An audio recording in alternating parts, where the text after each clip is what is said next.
इस साइडवे में प्राइस कई बार इस एरिया में ट्रेड करता रहा, पर एनालाइज इस एरिया को इसने ब्रेक नहीं किया। ये प्राइस यहाँ से कभी भी ड्रॉप नहीं हुआ क्योंकि इनका क्वार्टर रिजल्ट प्रॉफिट में रहा, जिसके बारे में हम अभी डिस्कस करेंगे। और स्टॉक के बारे में जो 52 वीक हाई को ब्रेक कर चुका है, जिसमें से पहला स्टॉक है आज़ाद इंजीनियरिंग। आज़ाद इंजीनियरिंग के अगर स्टॉक को मैं देखूँ तो मैंने कुछ ड्रॉ किया था, इसे मैं रिमूव करता हूँ और अगेन यहाँ से हम प्राइस मूवमेंट को देखते हैं। तो प्राइस मूवमेंट को देखते हैं तो यहाँ पर क्या है, प्राइस एक डिमांड एंड सप्लाई के बीच में ट्रेड कर रहा था काफ़ी टाइम से, जिसका एक एरिया था जिसने यहाँ पर अपना 2024 में जनवरी यहाँ पर प्राइस ने ये डिमांड एरिया बनाया। उस डिमांड एरिया और के बाद एक सपोर्ट पे आया, जो सपोर्ट बना अप्रॉक्स 2025 में। 2025 में सपोर्ट बनाने के बाद अगेन ये प्राइस मूव कर रहा था एक साइडवे में। तो ये प्राइस कहीं से स्टार्ट हुआ था और प्राइस इसने ये जो स्टार्ट हुआ, ये प्राइस यहाँ पर अप्रॉक्स ये स्टार्ट हुआ था 724 से। 724 से इसने हाई बनाया, फर्स्ट हाई बनाया था 2085। तो 2085 बनाया, जो कि 2000 जनवरी में ही बनाया। उसके बाद से ये प्राइस कई बार यहाँ पर साइडवे रहा। इस साइडवे में प्राइस कई बार इस एरिया में ट्रेड करता रहा, पर एनालाइज इस एरिया को इसने ब्रेक नहीं किया और इस एरिया को ब्रेक ना करके एक प्राइस यहाँ से अपने रेजिस्टेंट एरिया 2085 को यहाँ से ब्रेक कर दिया। और क्या हुआ इस मोमेंटम में, इस मोमेंटम में प्राइस में कई बार इनको क्वार्टरली रिजल्ट प्रॉफिट में रहा, जिसकी वजह से ये प्राइस कभी भी साइडवे नहीं रहा। साइडवे में मीन्स ये ड्रॉप नहीं हुआ इस प्राइस से, ये प्राइस यहाँ से कभी भी ड्रॉप नहीं हुआ क्योंकि इनका क्वार्टर रिजल्ट प्रॉफिट में रहा, जिसके बारे में हम अभी डिस्कस करेंगे। और फिलहाल हम यहाँ पर देखते हैं तो प्राइस क्या करता है, प्राइस यहाँ पे इस एरिया को ब्रेक कर दिया। ब्रेक करने के बाद ये रिटेस्ट किया।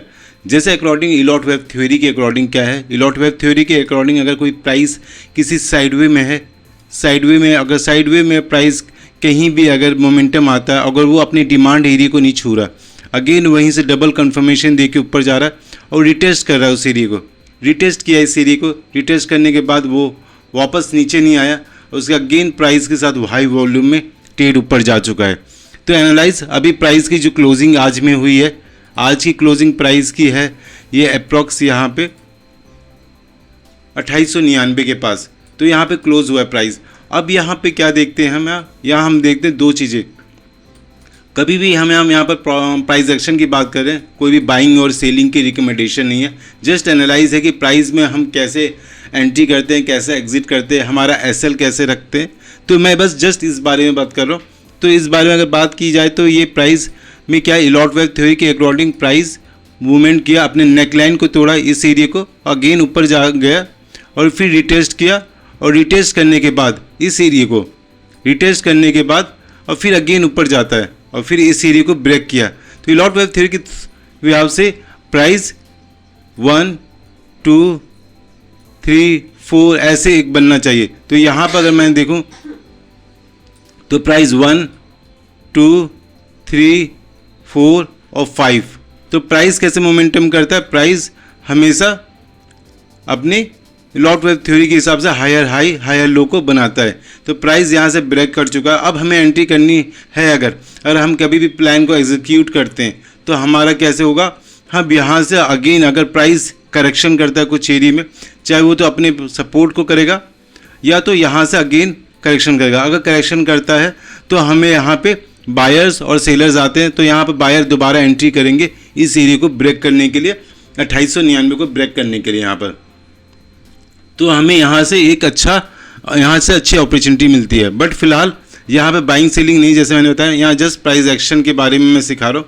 तो ये आपको यहाँ पर ये एरिया साइडवे है, तो ये प्राइस मोमेंटम कर सकता है। ये डिफेंस का एक स्टॉक है जिसमें अच्छा मोमेंटम है। अगर हम इसके क्वार्टर रिजल्ट के बारे में बात करें तो आज़ाद इंजीनियरिंग के क्वार्टर रिजल्ट में, तो क्वार्टर रिजल्ट में देखें तो हम यहाँ पर नेट प्रॉफिट, तो नेट प्रॉफिट का हर क्वार्टर रिजल्ट प्रॉफिट रहा 24 25 29 33 का, फिर उसके बाद 2000 दिसंबर में 35, फिर 37, ऐसे ये मूवमेंट करता है। अगर इसके ईपीएस की बात करें, अर्निंग प्रॉफिट की बात करें, तो अर्निंग प्रॉफिट भी अगर मैं देखूँ तो अर्निंग प्रॉफिट भी यहाँ पर अर्निंग प्रॉफिट भी बात करें तो हर क्वार्टर रिजल्ट यहाँ पर बेनिफिट रहा है कंपनी को। यहाँ पर 35 हुआ, फिर ये 33 हुआ। तो ईपीएस की बात करें, अर्निंग प्रॉफिट, यहाँ पर नेट प्रॉफिट की बात, तो नेट प्रॉफिट भी यहाँ पर कंपनी को बेनिफिट रहा है यहाँ पर इस एरिया में। तो अगर हम यहाँ पर ऐसे ही इसके प्रॉफिट एंड लॉस की बात करें तो प्रॉफिट एंड लॉस में भी अगर इनका देखा जाए तो यहाँ प्रॉफिट लॉस में भी कंपनी को यहाँ पर एक अच्छा रिजल्ट आया। मीन्स मार्च 2023 में इस स्टॉक को नया 8 नेट प्रॉफिट इसका 8 था। उसके बाद ये प्रॉफिट हुआ यहाँ EPS 51, उसके बाद ये 59, जिस वजह से ये साइडवे रहेगा। अगर आप EPS देखोगे तो EPS 51 गया, उसके बाद 9.91 पे आया, अगेन 13 पे। उसके बाद इसने अभी 20 किया है। प्राइस 9 के बाद 13, 13 के बाद 20, मतलब प्राइस में EPS में भी यानी प्रॉफिट भी इसको ग्रोथ हुई है, जिसकी वजह से ये प्राइस ब्रेक कर गया है। अब आने वाले नेक्स्ट क्वार्टर रिजल्ट में अगर ये बेनिफिट रहता है तो आपको ये प्राइस जो यहाँ पर बात की, ये प्राइस यहाँ से ब्रेक कर जाएगा इस एरिया के लिए, इस एरिया से, और यहाँ से कहीं हाई अपना हायर हाई बनाता जाएगा यहाँ पर। तो ये डिफेंस का स्टॉक था जिसके बारे में हमने बात की थी। जो हमारा दूसरा स्टॉक है वो दूसरा स्टॉक है दिविगी टोरको ट्रांसफ़र। तो इसमें क्या है, इस स्टॉक में अगर हम बात करें तो इस स्टॉक में एक अच्छा वॉल्यूम आया। ये स्टॉक प्राइस स्टार्ट होती है यहाँ पर, अगर हम यहाँ देखें तो ये प्राइस स्टॉक होता है या 5,737 से ये ओपन हुआ। 537 से ओपन होने के बाद इसने अपना एक हाई बनाया, और ये हाई यहाँ पर इसने बनाया था 1139 पे के नियर। तो ये 1139 के नियर बनाने के बाद ये प्राइस एक अच्छा मोमेंटम दिया, जो कि प्राइस यहाँ से अप्रॉक्स यहाँ से 82% का रिटर्न दिया। 82% का रिटर्न देने के बाद से ये स्टॉक अगेन यहाँ से नीचे जाता है और प्राइस अपने लोअर लो को बनाते हुए नीचे ड्रॉप कर जाता है। अब यहाँ पे कुछ डिफरेंट प्राइस एक्शन देखने को मिला। डिफरेंट प्राइस एक्शन देखने को मिला कि इस प्राइस इस एरिया के नीचे आ गया, अपनी जहाँ से इसकी ओपनिंग हुई थी स्टॉक की। लिस्ट होने के बाद से ये प्राइस अपने 573 के नीचे आ गया।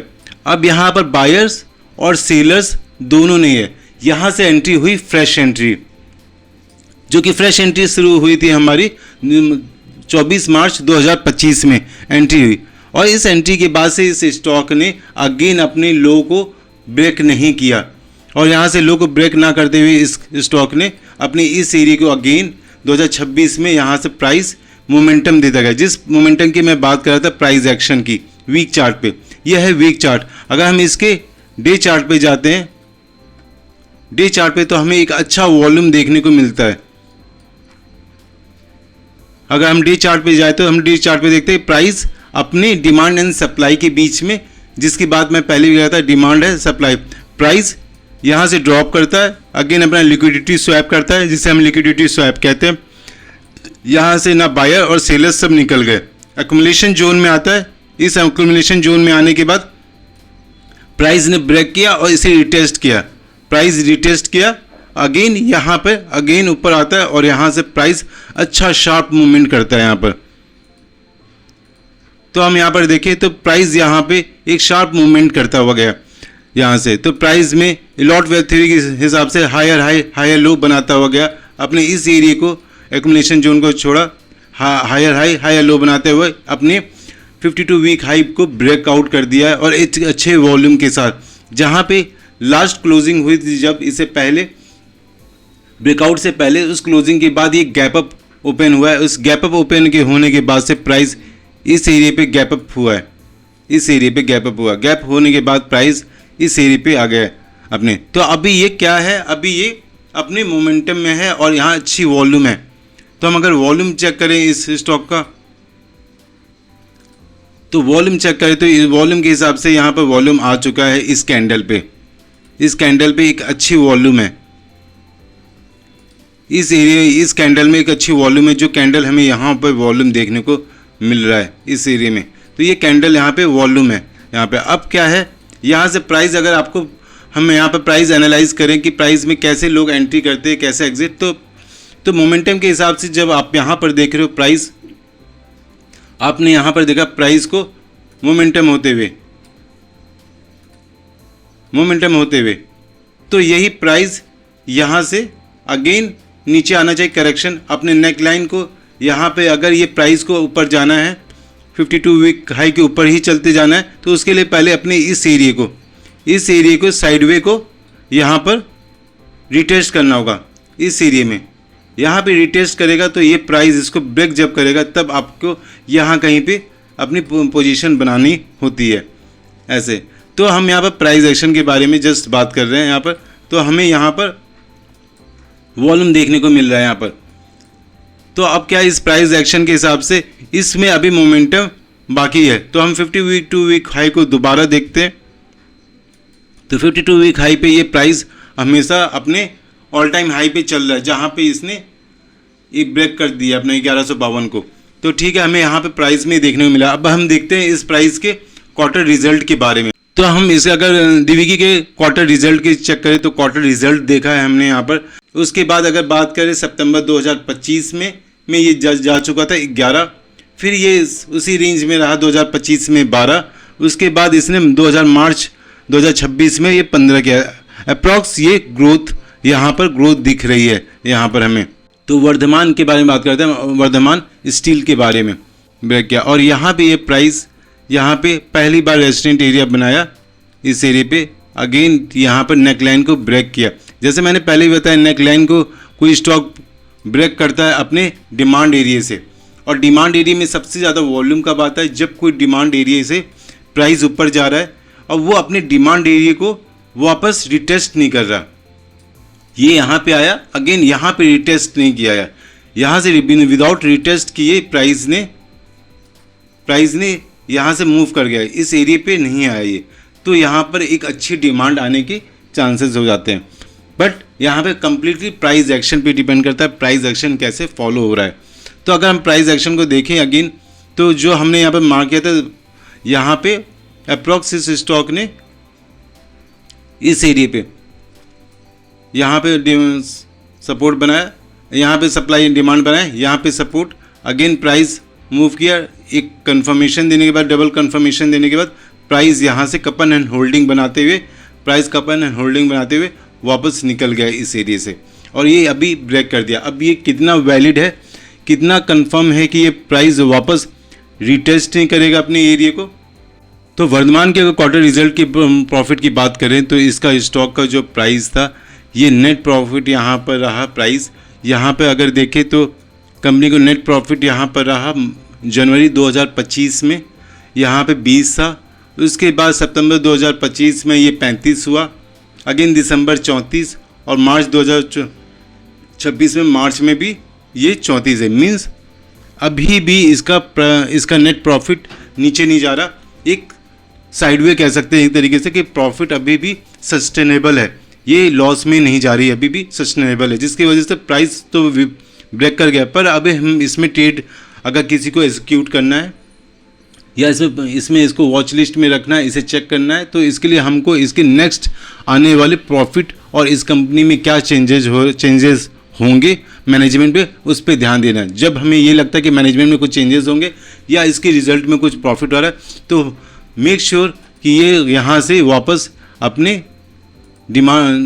एरिया से नीचे नहीं आएगा, या अगेन वापस यहीं से कहीं से रिटेस्ट करके ऊपर चला जाएगा। अगर रिजल्ट यहाँ पे आने वाले रिजल्ट जो है क्वार्टर रिजल्ट अगर वो लॉस में रहे, तो ये प्राइस अगेन अपने यहाँ से अपने 52 वीक हाई को ब्रेक न करके नीचे वापस लोअर बनाते हुए फिर डिमांड एरिया पे, इस एरिया पे वापस आ जाएगा।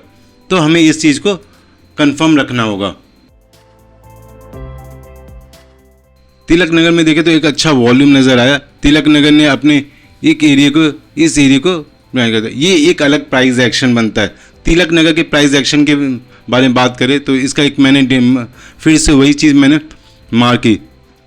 अगर हम इसके यहाँ एरिया पे जाएं तो देखें तो ये 2024 में एक बार ट्रेंड लाइन पे आया, अब मैं अपने फिर दोबारा रिटेस्ट किया, उसके बाद इसने एक एरिया यहाँ पर बनाया अपना resistant area, again higher high बनाते हुए जा रहा है। ये हायर हाई है, इस हायर हाई में कई बार हम एक ट्रेंड लाइन मार्क करते हैं, ये तो इस ट्रेंड लाइन के हिसाब से इसका रेजिस्टेंट एरिया हो गया ये, और ये जो एरिया आया फिर से यहाँ पर बायर और सेलर्स निकल गए, एक ये फ्रेश एंट्री हो गई, और अगेन यहाँ से प्राइस मूव कर जाता है ऊपर, प्राइस मूव करके फिर से इसी एरिया पे आता है, ये हो गया इसका रेजिस्टेंट एरिया। अगेन अगर आप ध्यान से देखो तो प्राइस फिर से उसी एरिया पे आ रहा है जिस प्राइस की हम बात करते हैं, प्राइस यहाँ पर अगेन इस एरिया पे आएगा। अगर ये ऐसे यहाँ पर ट्रेंड लाइन तो हमें क्या दिखता है, प्राइस यहाँ पे मूव कर गया, प्राइस यहाँ मूव किया और यहाँ कहीं अगर रेंज में रहता है इस एरिया को ब्रेक करता है, अगर इसे ब्रेक नहीं करता तो प्राइस यहाँ से वापस इस एरिया को टेस्ट करेगा और ये कहीं अप्रॉक्स 700 के नियर अबाउट दिखेगा। तो कंपनी को यहाँ पे थोड़ा सा रिस्की जोन बनता है, क्योंकि इस रिस्की जोन में अगर हम देखें तिलक नगर की, अगर आप ट्रेड लेने की भी सोचते हो तो ये यहाँ पर अपना 2 सितंबर 2025 में 53 था इसका नेट प्रॉफिट, बट यही दिसंबर 2025 में ये लॉस में जाती है 105 यहाँ पर, और 105 के बाद ये 15 कुछ हद तक ये सही हुए, यहाँ पर -15 रहा यहाँ पर इसका नेट प्रॉफिट। बट ईपीएस की बात करें अर्निंग प्रॉफिट, तो अर्निंग प्रॉफिट इसका अभी भी लॉस में है। तो यहाँ पर ट्रेड अभी एक रिस्की जोन बनता है, क्यों? क्योंकि उस हिसाब से हो सकता है प्राइस एक्शन अगर यहाँ पर फंडामेंटली और टेक्निकली दोनों को चीज़ों को देखा जाए तो प्राइस हो सकता है इसे ब्रेक भी कर जाए अगेन अपने इस एरिया को, जैसे यहाँ पर टेस्ट किया इस इधर टेस्ट कर रहा है, ये टेस्ट करने के लिए यहाँ पर आ सकता है नेक्स्ट क्वार्टर के रिजल्ट तक। नेक्स्ट तो हम ऐसे ही एनालाइज करेंगे स्टॉक के बारे में और हम आने वाले और भी वीडियो में इसके बारे में डिस्कस करेंगे।